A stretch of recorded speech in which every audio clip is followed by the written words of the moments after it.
গ্রামের উত্তর দিকে একটা পুরনো খাল।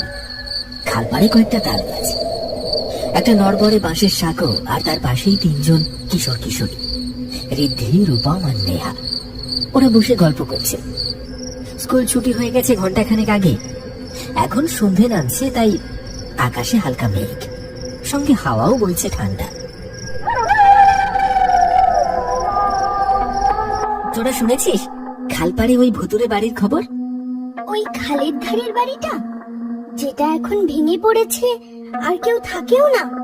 হ্যাঁ, সবাই নাকি বলে রাত 12টার পর ওই বাড়ির জানালায় একটা মেয়ে দাঁড়িয়ে থাকে, একদম সাদা কাপড়ে, চুল এলোমেলো।